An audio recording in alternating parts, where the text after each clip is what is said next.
Hello and welcome to In the Making, a series of conversations from North Bennett Street School where we connect with a range of new voices, fields, and perspectives.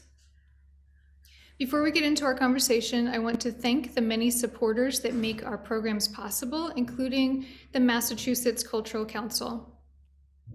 Thanks for joining us, everyone. My name is Kristen Odell. I'm an NBSS staff member and host of In the Making.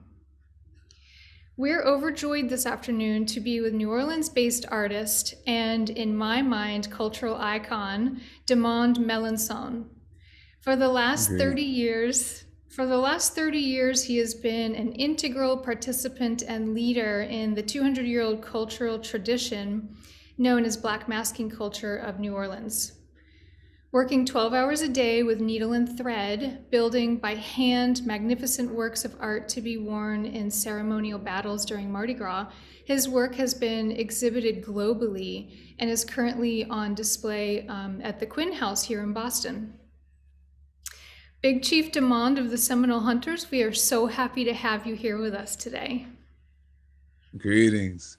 Thank you for having me. I'm happy to be here. Yes. And in the midst of 4-foot snowbanks around us and a storm coming tomorrow, there's never been a better time for us to look at your work. We all need your colors right now, and we need you. Yes. So we thank you so much. And Yeah, I'm happy to get. yes, thank you. And for our guest, Demond and I are going to talk our way through a slideshow that we created, but I want you to note that this is only a small selection of images from Demond's website. And I encourage everyone to visit his site for much more story and imagery and a beautiful documentary. And so please visit his site and follow him beyond this program. And with that, I'm going to get into this and talk about your journey and your practice.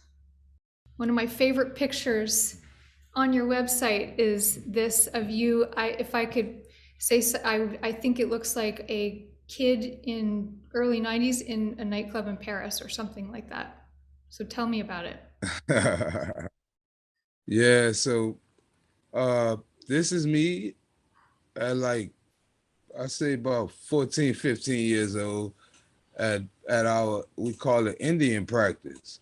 So when I was a kid, I was a spy boy at a Seminole. So being an Indian and a spy boy, every Sunday after the second lines at nighttime, on a Sunday evening, they have Indian practice. After November, Thanksgiving, that's when Indian practice season goes on. So different tribes around the city have Indian practice in the ballroom, So being the spy boy I was able to go to the ballroom and practice like the big men, like the elder men. Yeah, I couldn't drink or nothing, but yeah, I was drinking Coke, drinking me some Coca-Cola and rolling. Yeah. And loving it, Yep. it seems like from this image. Oh yeah. Oh yeah. Indian Incredible. practice, that's why I learned it. Yes, indeed. And at what age, how old were you in this image, and who is this that you're with? So this little Mikey Mike, so that was my chief. This is my first suit. This is my first suit that I ever wore, that I ever put together. The pieces to this suit were before me, they were for a friend of mine named Tiro. And he gave them to me. And I noticed the story behind them. See, this suit, I had to make pieces to go with it. But Tootie Montana designed the suit that I'm wearing right there. And So it how meant old a are you lot to right me here? knowing. Oh, I'm 12 years old. Wow. Yeah, this is when I Wild. was 12. Yeah. So this before the first picture. This is right before that one. So this Yeah, this is is, about a year before. yeah, That's after. Yeah, that's after I after had wore that this. suit. Got it. Yeah, And yeah. when So that's you, my beginning. before this, I mean, you were surrounded by elders that were part of this culture, and so you grew up seeing it? Were there members of your family? Yeah, so my mom, they came down. I used to see the black maskers of the Indians in our city uh coming down St. Claus Street. So I was a little kid coming back from Zulu parade with my grandfather, and I'll be in front of my door playing football on Mardi Gras Day after Zulu parade, and the Indians coming down St. Claude. And when I see them, I used to go inside and tell my mama, "Let's go." And one year my mom let me go with them, and she came with me. And the next year I got into junior high school, and my best friends were Indians, and I never knew that. They just sung the songs on the yard. And so one March 19th, because March 19th every year in this city is St. Joseph night. That's when the Indians mass at nighttime. So one March 19th in junior high school, we cut school and I went home with my friend Marquette and Jeremy and Emmanuel Hingle, God bless his soul. And when I got to Marquette house, he had an Indian suit in the corner. And I couldn't believe it. It's the first time that, I found out my friends were masking Indians, and they were Tootie Montana's Indians. So they were Tootie Montana's little Indians, the little yellow Pocahontas. So that night I went with them. I went with my friend Marquette. I went with my friend Emmanuel and Jeremy. And I didn't get home till about 2 o'clock in the morning. My mama was sitting on the porch waiting for me. I got a little butt whooping, and yeah, the next And day. were you sold? You were sold on Oh yeah, I being a was part of done. It this at was that over. point? It Yeah. was over. Yes, indeed. My mom brought me back to Marquette house the next day to see if I was lying or not. And when she found out I wasn't lying, that's where it started. That's where the wild man started on this left side, this picture in the black and white. So that's where that started. I was the wild man Shaba Hunters with Lil Mikey Mike. Tell us what does the tribe consist of? There's wild Oh man, yeah, spy boy. Wild Man. That's the bottom of the pole. That's the beginning. If you want to, go from the beginning. Wild Man. Then you got the Spy Boy. Then you got the Flag Boy. Then you got the Gang Flag. Then you got the Big Chief. And some tribes have queens. You got little kids that do the same thing. I became a Spy Boy through my upbringing, through learning my spy boy position from Nathaniel Williams, at the time the spy boy of the nation in this city. So uh, I ran my position in a super way, and I sold some crazy suits from a young kid. And by the time my 16th year as a spy boy came, people were calling me chief And out so of nowhere. these pictures we're looking at are what role, what position was this? And did So you made all of these? oh yeah, the maroon suit right there, that's the spy boy. That's a spy boy suit right there. I wore that suit in 1996. Wow, Yeah, I beaded all of that. it's incredible. So now we're All in right. 2008. Yeah. So in this picture, uh, we had a funeral. We had a funeral, and this is a spy boy picture. This had a funeral.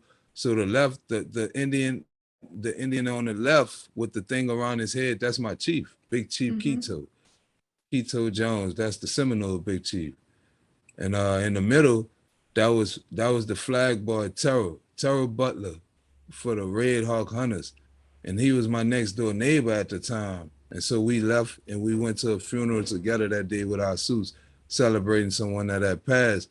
But the one in the middle right there, he passed the next year.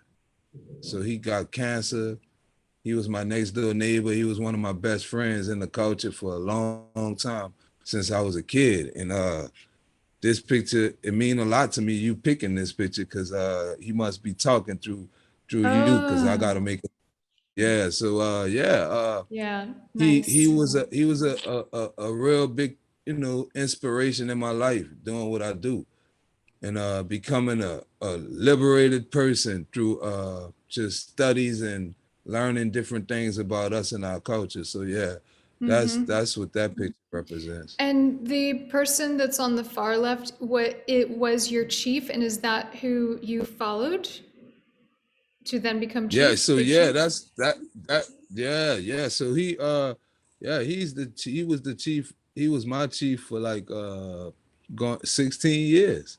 Mm-hmm. 16 years until I told him that I was going to be the big chief for the Young Seminoles. So he the Seminole, and I'm the offspring of that tribe. So, big chiefs get in their feelings and they don't think it's your time to do your thing and this and that. So I just, people start, he brought people to me to be Indians in our tribe. So I was teaching all the people that mask with us through my chief.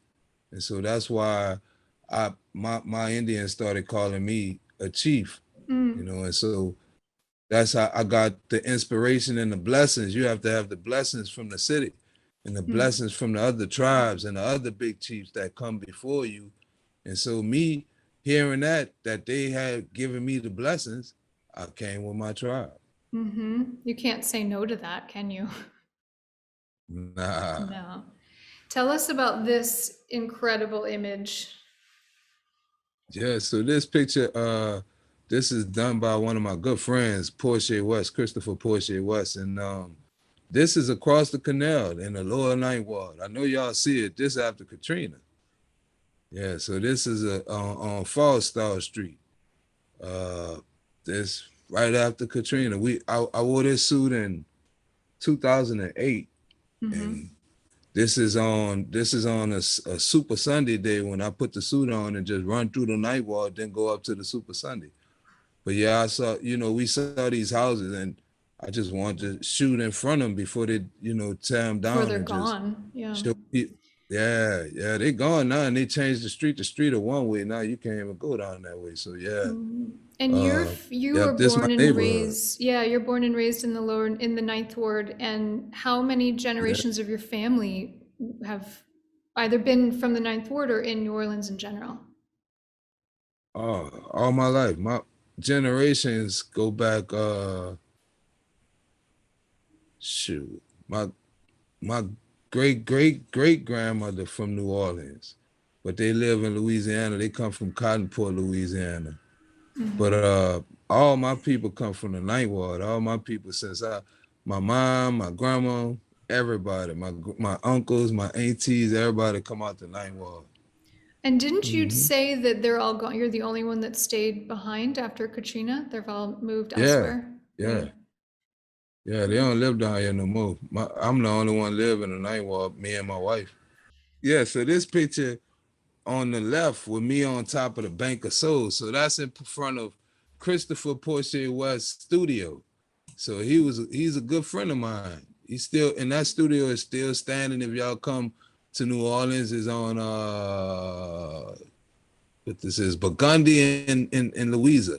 Louisa and Burgundy on the corner, right across the street from the Sneaky Pickle. But yeah, I stood on the Bank of Soul and this hit the newspaper. He took Hmm. this picture and it hit the front page of the newspaper one day, and it blew my mind. But he made this installation called the Bank of Soul. This bank was something that he found on the side of the building after Katrina, and the Bank of Soul represented all of the souls from Katrina being inside of that soul, inside of that bank. And so I stood on the Bank of Soul to represent our souls still here in New Orleans, and we still thriving in New Orleans after Katrina. And I was standing on the Bank of Soul to represent the souls living through me. So yeah, so that's Which what the Bank of is Soul represent. Which I didn't even connect the two, but our very last slide that we'll get to is very similar to this, where we'll get to it, but um, Yeah, guess yes will know what we're indeed. talking about. I'm gonna Yeah. jump to And this. and the other picture, Oh, sorry, go ahead, all Demond. right, good. No, I was just telling you that's my wife right there. Oh yeah. That's my wife. Yeah, that's her right there on my side in 2008. Yep. Wow. And she's still here on my I've side. seen her, yeah, Yeah. I've seen her face throughout your work, so, bless her. Yeah. And hello, I know she's Yes, there. indeed. Yeah. This is a must see. Just we've been talking about sort of your upbringing into this tradition, and then here we are looking at your just absolute skill. in painting with beads. It's unreal. Thank you so much. So this is a piece off of the I my liberty is Rastafari. So I started slowly but surely trying to teach my people about Ethiopia, Africa, and the connections through Africa and First Nation people and some of the tribes that were already here that were Black Indians. So I tried to start teaching through my suits. That's why you see the Stars of David, because I was just straight living Rastafari 24/7 every day. And so I wanted to teach that to the people that were following me and watching what I do. And that's most of the youth in the night world. So And what I was ages are just we talking about? What is how young were you teaching? I had I had them follow. I still have them following me. One of my young youth that I know that have a tribe. His name Big Chief T. The young Seven Ward Indians. He just got accepted in college 2 days ago. So it's like a lot of youth in this city. We talking about 7, 8 to 20 years old follow me. I got a 23-year-old. He went to NOCA, New Orleans Center for Creative Arts. So yeah, I'm a mentor to a bunch of kids, and I that's just believe it. mm-hmm. I believe it. And just more close-up imagery of just your skill in beadwork. And just while Thank we're looking at these, that just, you know, pure skill you. here. Did Mm-hmm. you learned this from watching? And I mean, what's the most constructive thing to you from learning how to bead this way? Just watching, or were you made to do it from a very young age? Yeah, I, I was taught at a young age. I was taught how to be, but not like this.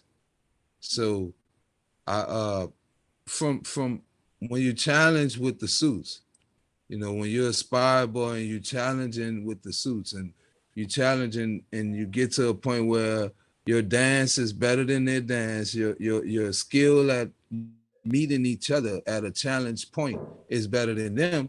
I want to be better than everybody with the needle and thread. So from a kid, I was trying to beat everybody with what I did. So this piece on the left with the eagle taking the fish out the water, this was for this drawing. It was a drawing given to me by Portia West, but it was for Felton Brown. That was the big chief, the second chief for the White Eagles. He was one of my absolute mentors in this, and just watching what he did, because he made his suit and he sold suits for other people.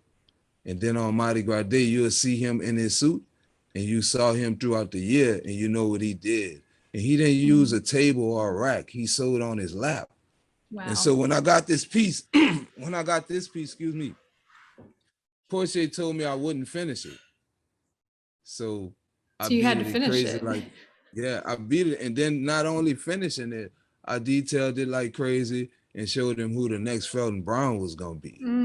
Did you do it the way Felton Brown did on your lap, or did you use a rack and a table? I used the rack. I used the rack. I did it. I did it.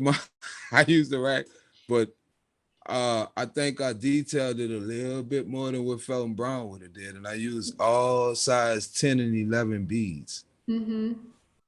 What's Yeah, the and what's some the of the size? go Go ahead, ahead. go ahead, What's the and size some that of the you beads. typically Go ahead. work in? Oh, I gotta use the smallest beads. 10. I use petites, 10s, 11s, 12s, 13s. I use 8s sometimes to And do if I'm can doing you, something big. for our guests, can you explain? Isn't there a difference in parts of? Is there different bead types for different tribes? Does that have anything to Oh do with yeah, it? so some people like Tootie Montana, he's a 3D artist. So that's why I speak on Tootie, because I'm one of the Indians that do it like this. I did exhibitions with his son at Princeton University with Mamut, Dara Montana. So I studied under the seven wall way of doing this. That's why my stuff is colored like this. And I don't use no color codes, but I just studied under 3D Indians. So what they do is they make 3D pieces. But what I do is I try to make 3D pieces and paint with my arms and my Oh, yeah. hands and make something 3D flat. So Yeah. uh is that's the difference. Yeah. But in uptown and downtown and everywhere we bead, but they don't like to bead with no small beads. Mm-hmm. Yeah. I love this image. It's just action. Yeah, It so just, this picture, these show you in action, which is really part of the story. yeah, so this suit, this was all black suit. My wild man is right there on my right hand side. So his name is Demond too. I was the red Demond in the night water. He the dark skinned Demond. So my wild man is Demond. And he had on that suit, if you could see it, it was all cowhide, black and white cowhide. So everything was cowhide. Wow. But we wore this to represent black for our queen who had passed the year before, Big Queen Linda of the Seminole. But this on Martin Luther King Boulevard, uptown in New Orleans, uptown. We uptown on Super Sunday, and I had just saw one of my friends that hadn't wore a suit in a few years, and I started getting wild and getting on him. Yeah. Yep. Yeah. Incredible photograph here. Yeah, so that's the same day. That's that same day, uptown, Super Sunday. And this building was falling down. And I just got there and I was rolling, waiting on the parade to come. And Portia was walking up and hit me up. Oh man. Mm-hmm. What an amazing collaboration you have with Portia, with this photographer. Yeah. Yes, indeed. All right. And so here we are in 2010. Yeah. So this one I got a little deeper and I said, I'm gonna teach him about Haile Selassie, King Selassie, Jah Rastafari. So this is coming over the industrial overpass, coming from the Ninth Ward going to the lower Ninth Ward on Mardi Gras morning. I had just finished my first King Selassie suit. So that's what this is. King Selassie on the apron killing the dragon, slewing the dragon, and I was going to get my big chief. Yep, walking across the bridge. Demond, just forgive maybe an ignorant question here, but you are big chief in this at this point, right?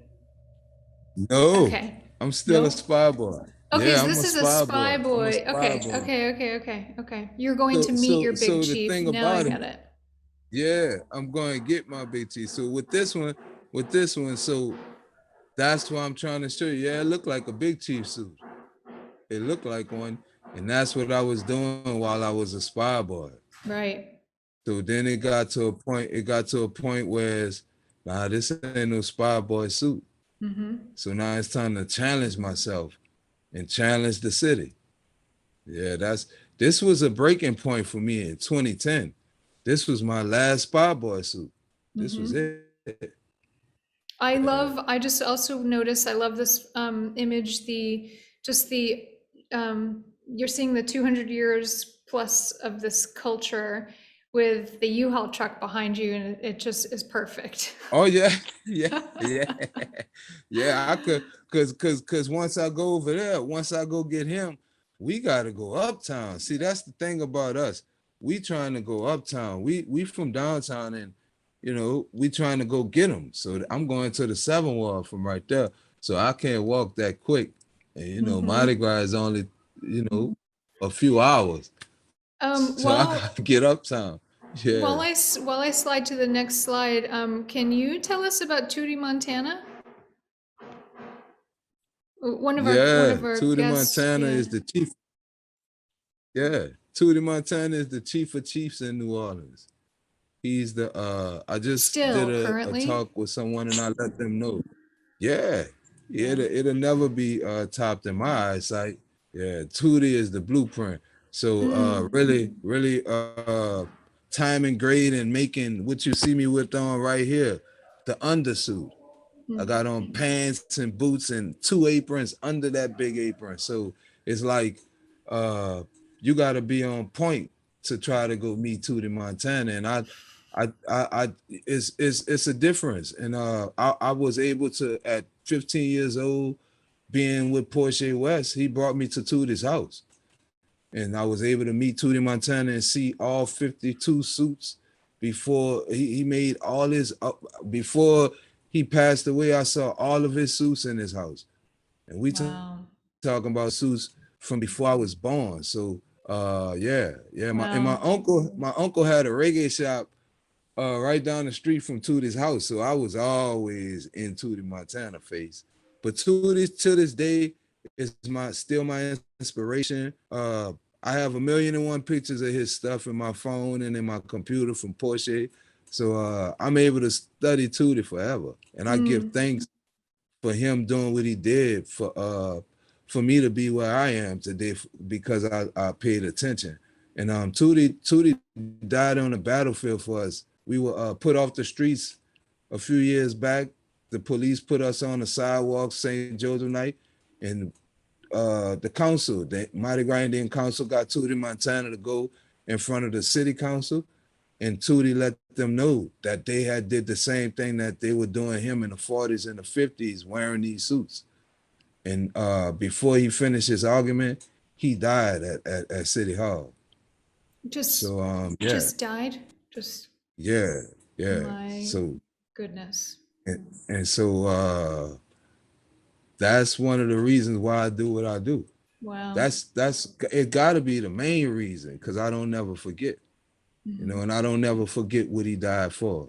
So yeah, that's Tootie Montana. He's still our chief of chief. Thank you.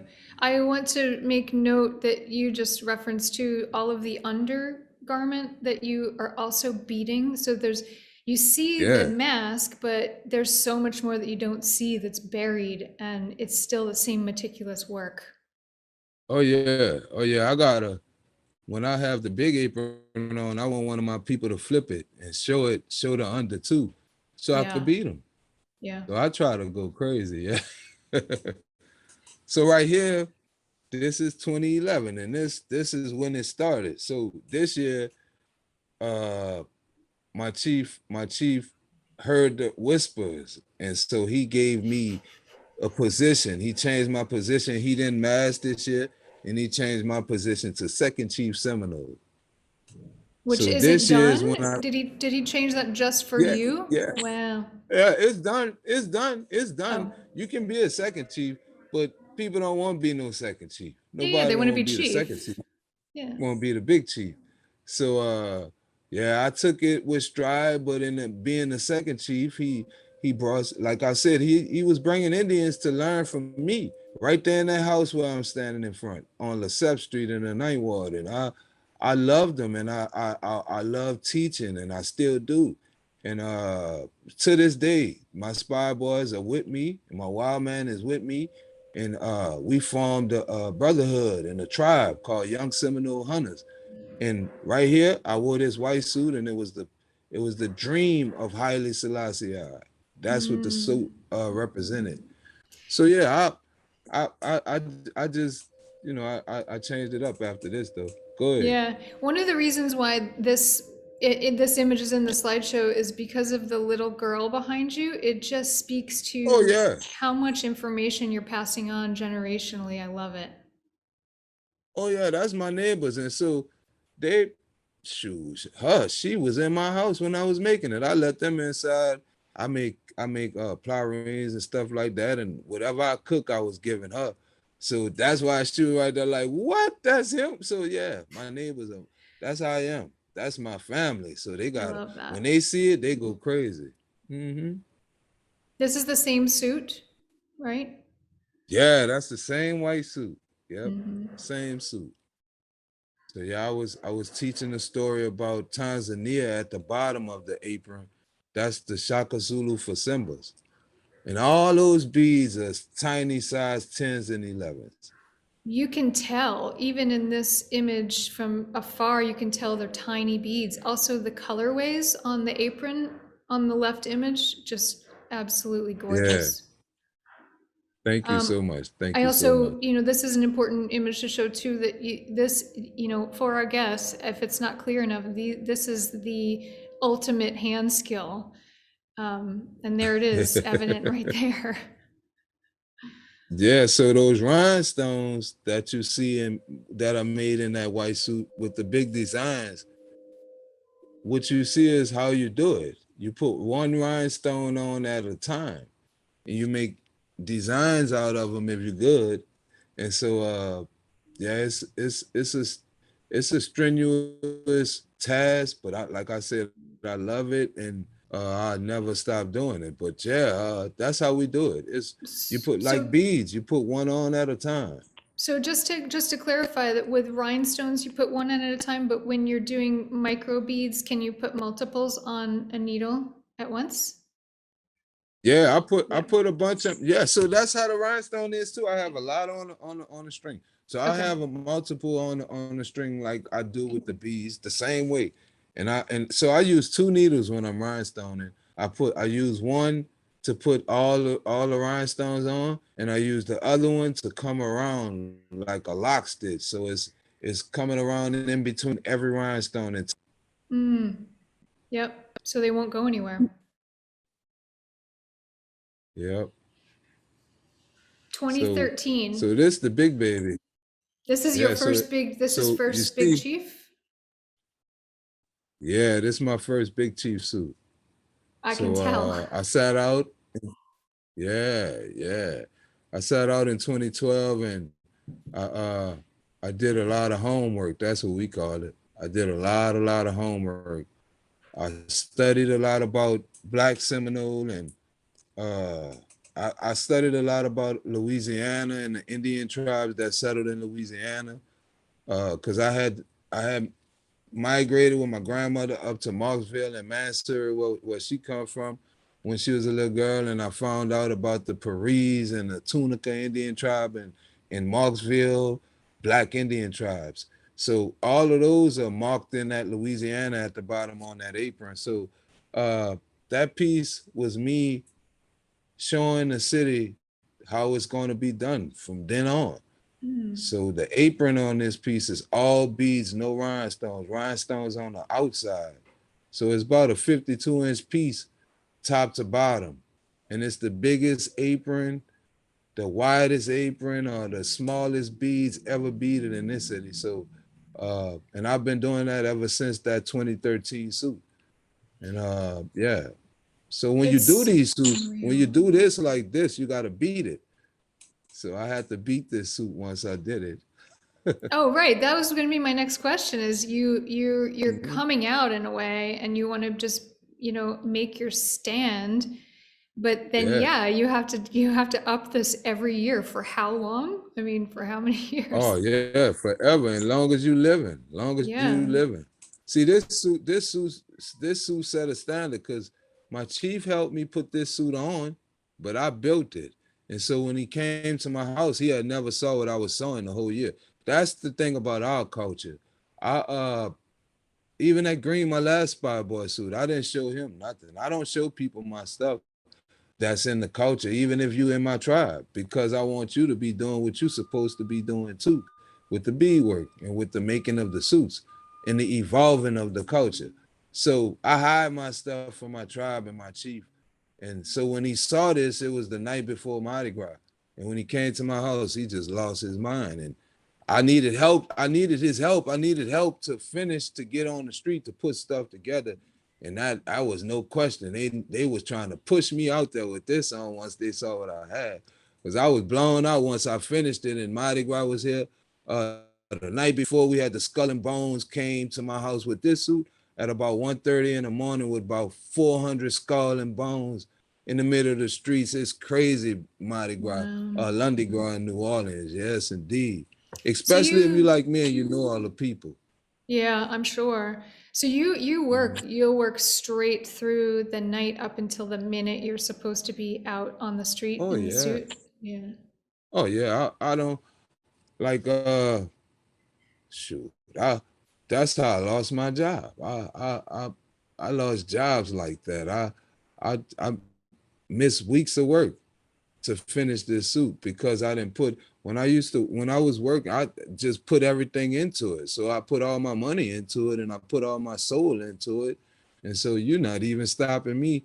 If I gotta pay the light bill, I'm gonna still sew this suit. So I had to find ways. But yeah, that's the culture in my soul. So I didn't give up. No, Yeah. indeed. And 12 Hmm. hours and 12-hour days, right? I mean, today, yeah. Yeah, yeah, yeah. Today is 12 hours a day. Wow. That's how I do it. Just this is just a close up of the process. Yeah, so that's that apron. That's what I was talking about. That so this is on this side, that's sitting bull up at the top on the left in a spirit form, uh created through just studying the First Nation people and my connection to them. So yeah, this what I came up with. And was this In beaded the mix. already? Am I Good. looking, is it already beaded right there on his face? Oh yeah, it's done. That's all clear beads. So the beads are crystal white clear, and the outline was like a, a, a clear, but like like a vintage clear bead that I used to outline the face. Yeah. I have a really personal question from a guest for you, Demond, while I'm going to the next slide. You talked about Go your ahead. you talked about your family moving and that only you and your wife are still in the area. Any advice for people Yeah. who live away from their family down south but still want to stay connected and learn beadwork and other techniques? All right. Yeah. I guess how do you stay connected to your, Yeah. Yeah. How how you stay connected to your roots or your people? yeah. That's easy. Like to learn how to be and to stay connected to your people if you move from down south, you're still gonna have to come back and get that gumbo. You know, if that's where the gumbo at, you know, if that's where you learned it, or that's where you know it's at, link with them or link with the big chief. Learn. I shoot me, my school is always open, you know. Mm, Yeah, my school always open. I'm a teacher. I teach. I've taught so many people what to do on Instagram. I won't okay. lie to So you. Beaters, people Jahari, that play. yeah, Jahari, reach out to Demond. I'll connect the two of you if you're listening. This Yes, is just indeed. so important to show folks the scale, and this just shows the labor intensity of your work, Demond. Yes, indeed. So what you seeing right there, that's when I made the last tie. It was done. That's That when I was it. finished it. That was Wow. it. I had sold this like 9 months of my life. And so Mm-hmm. this the day that I finished it. I saw somebody asked about Portia. Yeah, Portia, Yes. he was my photographer then. It hurt me to talk, it hurt me to talk about him, but look him up. Porchewest. Portia West just had brain surgery. And that was the person that taught me so much about the art of what I needed to do. And we talking about a white man. So it's like, you know, this was my one of my best friends ever. And he taught me what you see right there. He didn't teach me how to be, but he taught me about artists and not Indians. I'm saying like he taught me what to read and showed me to study. And so that's why my work looked like that. And that's why I be like that. And that's who Portia is. Portia is he live right around the corner. I see him like I'm gonna see him this Sunday because we got a king cake festival on our block. So yeah, I'm this Sunday. Yep. 2014. All right. So this is my blue suit. I did this suit right after the red suit, and this suit representing Seminole Billy Bowlegs. That's who that is in my chest. And yep, this was an amazing suit. This is an amazing suit. The apron, I'm gonna tell you about this suit. I so that though that's the apron to it. So this suit was like a bummer for me. Can't lie Why? about it. So Why? cause so this apron was one of the biggest pieces I had ever beaded in my life. So Mardi Gras came and Mardi Gras went and I didn't make it. So this was the first time ever in my life that I was sewing to make Mardi Gras and I missed Mardi Gras Day. Ah, So yeah, I was sewing and I was sewing and I was sewing and the time came and it looked like I was gonna make it and I was like, oh, this ain't gonna work. So I didn't make Mardi Gras. Then but I didn't make St. Joseph. you didn't make Look, St. then I didn't Joseph's? make then I Oh didn't make St. no. Joseph night. So it was a bummer. It was a bummer. And I made Super Sunday. So I came out on Super Sunday. And I wore Okay. this suit. Yeah. And So you this made it out that year. It's this not that you had to put it away and come out the next year with this yeah, suit. yeah. Yeah. I wore it because it just needed to be seen. Yeah, it's Yeah. gorgeous. But it was a learning process for me. Time management, probably. Yes, indeed. Yes, indeed. This Yes, indeed. image just gives guests, our guests with us, the perspective of what actually is happening in, in these events in this culture. Mm-hmm. It's unreal. So Just this the, this yeah, sorry. so that's me. That's me with the whole suit on. And in my hand is a tambourine, and in my left hand is the staff that the one I was telling y'all about earlier, Terrell Butler gave me when he came back from Jamaica. And this is his funeral. Oh, Yeah. this is a So this funeral. Terrell Butler. So Wow. this the funeral for the guy that I was standing there with in the black and white picture. So Oh, yeah, I this is his. understand. Yes. Okay. Yeah. Yep. Yeah. Wow. So this. Yeah. That's Yeah. This is a incredible. deep picture. Just yeah. Yeah. It is. Yeah. So yep. That's what this about. Bring Wow. back memories. Just the thousands and thousands of hours of work demonstrated in these. Yeah. Throughout all the tribes. Oh my Yeah. gosh. Yeah. Yeah. Throughout It's every tribe. We got 45. it's unreal. Yep. Can Yep. you can So you explain that's to us who don't know what Super Sunday is? yeah. So Super Sunday is a day that we walk with our suits on and we walk around on a parade route and we go to the park and we all meet at Shakespeare Park. They have like three of them. They got one across the river, one uptown, and one downtown. So we do this 3 times a year after St. Joseph night. Hmm. Yep. And So that's throughout, the 3 more days that yeah, I was sorry. saying that's the 3 more days that we get to wear the suit. Hmm. So Mm-hmm. throughout, I mean, this is a good picture. These two pictures are a great moment to ask where all of these end up after being worn. If you have three opportunities to wear them, Mardi Gras, St. Joseph's, and Super Sunday, what happens to them afterwards? They end up under your mattress in your house on stands. Yeah, stuff in your house like mine is stuffed up with the Indian suits, stuffed up with tables and racks. So Jeez. yeah, I'm lucky to be in a gallery, so I have some of them there. Yes. And you were shown Mhm. in Victoria and Albert Museum in London, which Museum, is, yeah, yeah, that's phenomenal. yep, We'll see that picture yeah, in a minute, but I love these images too. You're seeing, just the textures of New Orleans with you in yeah. this 200-year-old situation. I love it. Yes, indeed. So this picture, I was doing a little wedding. Me Sorry, and my this one? spy boy. That's one of my spy boys. Yeah, I was doing a wedding in the French Quarter for a lady, and I came with the suit and sung for her and stuff, and she was excited, happy, happy. So That's yeah, that's great. when I was doing little gigs. Yep, Yeah. yep. And this picture of you on the left, just for everybody to realize how hot this all must be, Yes, indeed. right?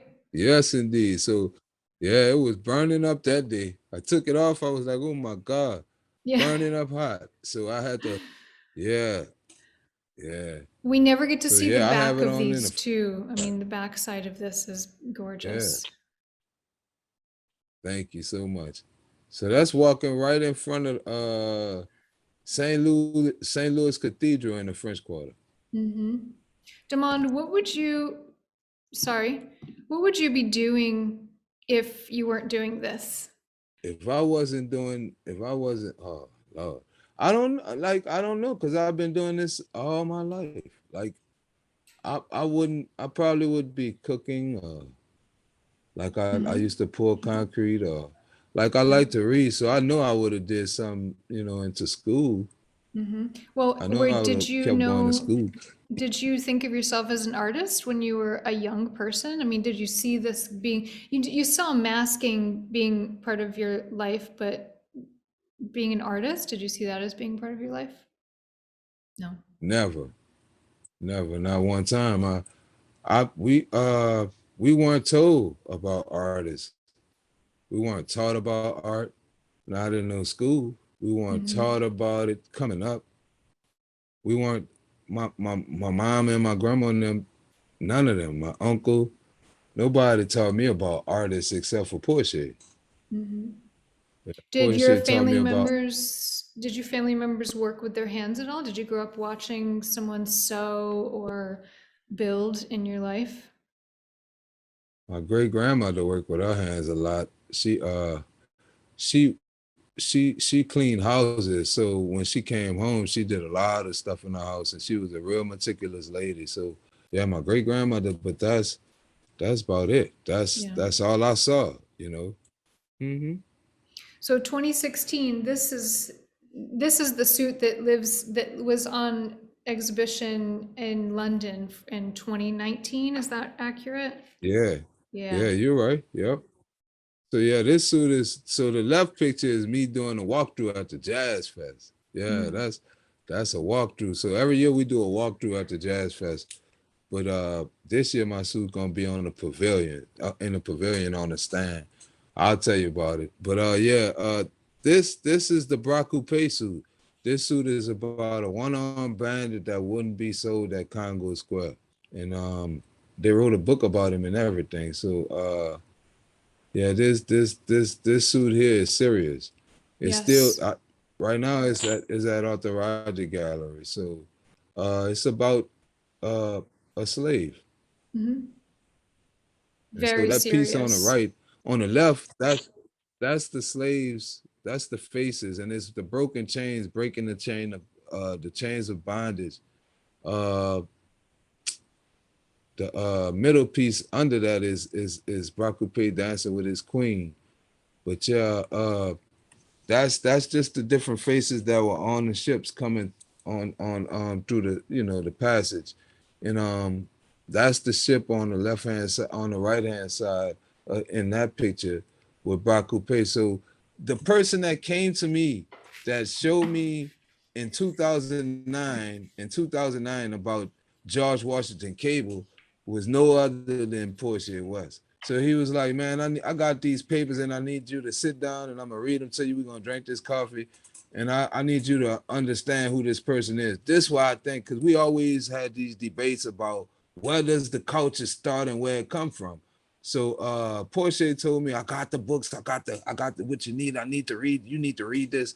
And so I read it, and it was about Baracupay and Baracupay's stature and who he was. He was a feared person in Nouvelle Orleans. And the people at that time, black people, viewed him as a hero. And so they called him the Mighty Cutifayo. And that's a word that the Black Mexican Indians use, Mighty Cutifayo. So I studied about him and I did the suit. I did the suit, and this is him. No pictures of Baracupay have ever surfaced.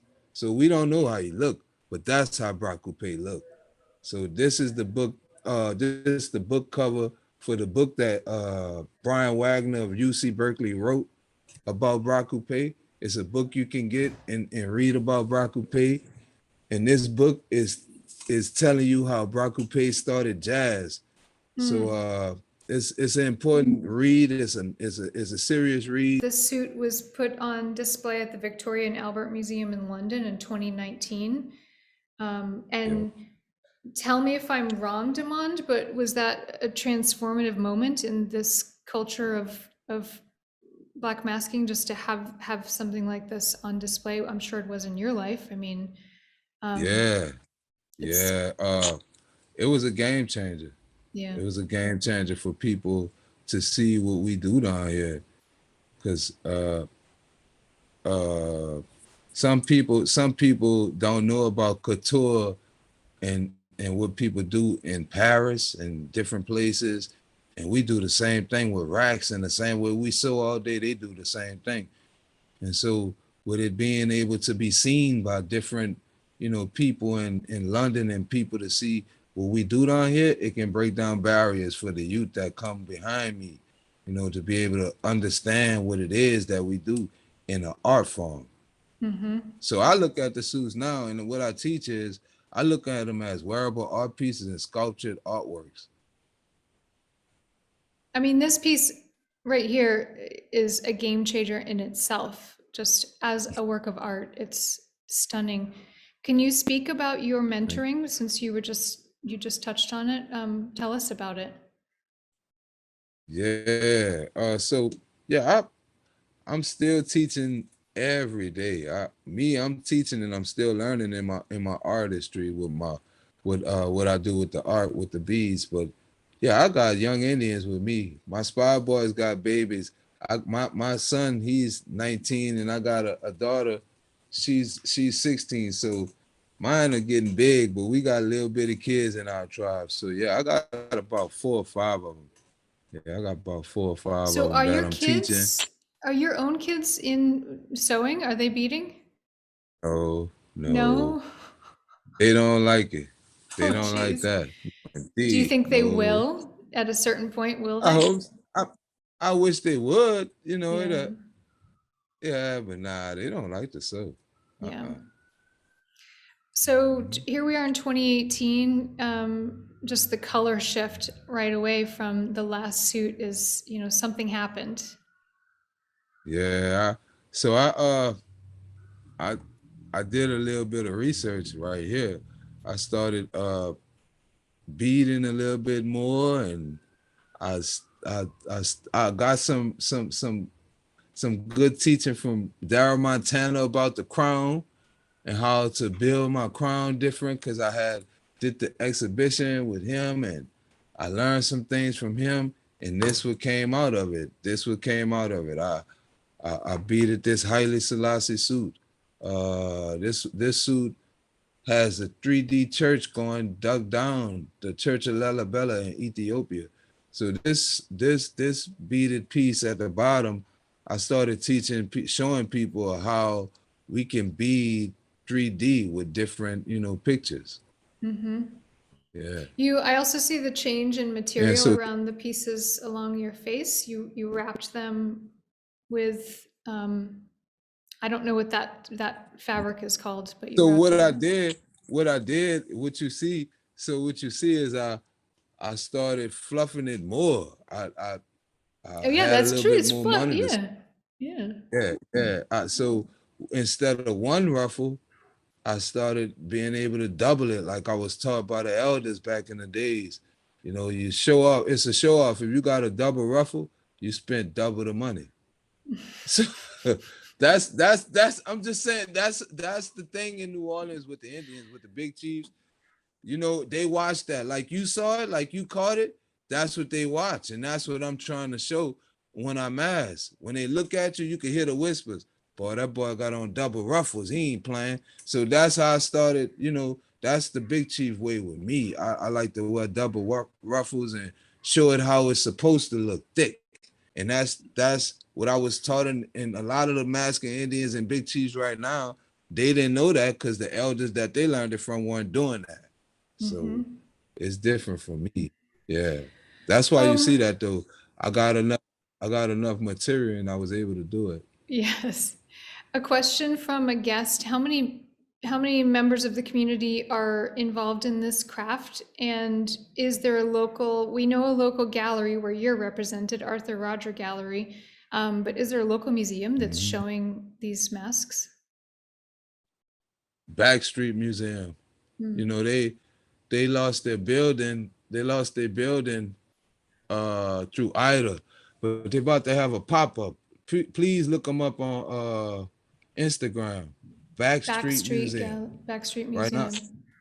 yeah, Okay. yeah. So Backstreet Museum uh, shows all the Indians, and I'm about to give them another donation. Some of my old second line stuff, I'm about to give them. So yeah, yeah, they got 45 tribes. They got 45 tribes in the city that bead and make Wow. suits. But I'm the bead master. I can't lie to you. I don't like to, I'm not the one to be bragging and boastful, but yeah, I'm the only one bead like this. Yeah. I mean, I believe you, just from what I've seen, and this picture shows it. It's sort of insane how the Thank you. textures Thank you you. create, and it speaks to your work ethic that we discussed earlier. You have a wild work ethic.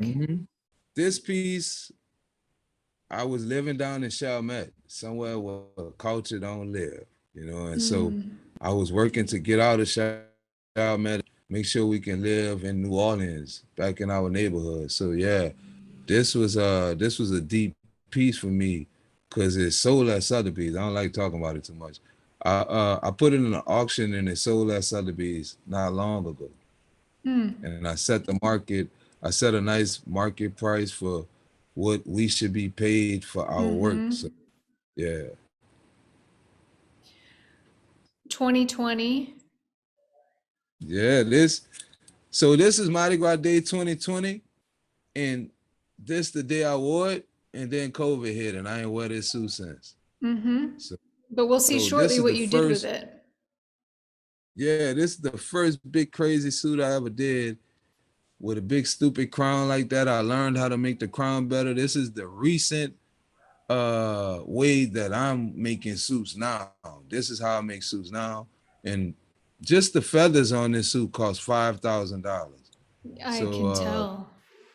it take a lot of saving and trying to sustain yourself within the culture to do what I wanted to do and I learned. So right now where I'm standing at right there is 3 houses away from Tootie Montana's house. Oh, wow. So every year for Mardi Gras, out of respect for Tootie Montana, I put my suit on in the night water and I walk all the way to Tootie Montana house. So that's what I've been doing all my life. That's Yeah. unreal. So the story of where this lived for, what was it, 8 hours for one day? Yeah, 8 hours. Yeah, Yeah. that's the old Confederate stand, Jeff Davis stand. So the mayor shut the city down. We couldn't mask for Mardi Gras. Everybody knew it was COVID. So we all the big chiefs in the city agreed with the mayor. We stopped the tribes from masking. We talked to them about not masking. And so my friend Devin with Red Bean Crew, that's my buddy. We had an idea of putting the suit on top of the Jeff Davis stand. And so he asked me, I said, man, you serious, man? Somebody gonna go crazy. So yeah, we gonna have to do it, man. I said, yeah, let's do it. So Devin helped pay for that box. That's a plexiglass box. We went out, we got lime green vests like we were working for the city. And we went out Lundy Grove at about 3 o'clock in the morning. And we had a U-Haul, 3 o'clock in the morning with a crew, about like a 5-man crew.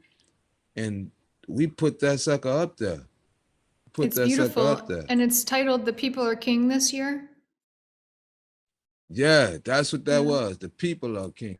And so that's what it represented. This what needs to be in these spaces. And we not dealing with all this, BS no more. So this how we gonna open up the city. This how we gonna represent, and that's when the sun came up, the city came. I wouldn't lie to you. Every news channel, everybody came right there. Yeah. I saw somebody ask who paid for the suits. Oh, every Indian that mass in the city paid for the suits. So let me say this. I was appointed to the board of NOTCF, New Orleans Tourism and Culture Fund, through the works that I've done through the art world in this city, and the mayor did that. So that's a board, that's a fund that's made to support the culture and different culture events in this city. And I was able to award Black Mexican Indians in this city this year over $90,000 in grants. So every Indian that masked in this city got a individual $2,500 grant to make their suit this year. So Wow. yeah, everybody make their own suits, and it's hard. Mm-hmm. Go ahead, go ahead I've with your question. I just seen had to say that because I saw, no, it's yeah. wonderful. Thank you. I'm just gonna rifle through some questions here. Mm-hmm. Sorry, we're kind of going over time, everybody. It's I've all good. It's all somebody's good, y'all. asking, seeing Alicia beading in a lot of pictures. How important are her contributions? Well, what that? I'm gonna tell y'all right now, Alicia downstairs, but without Alicia, it wouldn't be no Big Chief Demond. So I tell everybody that my Alicia wife is your is wife, my and yes. yeah. My Yeah. wife is my backbone. She is my kickstand. She is my heart. She is the beat to my heart. So everything that I study and I do, I discuss it with her. So she give me the okay. Oh no, that ain't gonna look right. Oh, we gotta do more. Oh, we have to get in it. Yeah, she's the one. So she a Leo. So she ain't no joke. How can our guests who Yeah. are here support the funding of this incredible artwork and artists like yourself? Yeah, feedthesecondline.org is I'm on the board, and that's Red Bean Crew, but I'm on the board of Feed the Second Line, and Feed the Second Line is the fiscal agent for every Indian in this city to get that grant. So they are the people that they do hands-on helping the culture directly. They right now they have a program called they go out and they feed the culture bearers in the city. So they have lists of different elders and culture bearers in this city that they go to the grocery store and make grocery for every month. So that's going on right now. So that's what I would support. Feedthesecondline.org. Yep. All right. One last question for you. Mm-hmm. Can you illuminate us on what we're gonna see this year? Can you tell us anything? Yeah. So I got I got a crazy. I'm gonna tell you, I got a crazy thing I'm doing, and it's a surprise to a lot of people. But yeah, I'm just working it out. I'm just working it out. Okay. But Okay. yeah, but I got another piece that I'm doing that I'll show real soon. I'm doing a Okay. piece for Barclay Hendricks' wife. I'm doing a piece for Barclay Hendricks' wife. It's called Amen, Amen, Amen. It's Fela Kuti. And if you follow me on Instagram, you'll be seeing me posting it. And that's the piece that I'm trying to get out the way. But my new suit, I can tell you what it's going. I could tell you the name, La Amistad. Oh, So Llama Style. Ah, okay. yeah, so it's the Amistad takeover. Yep.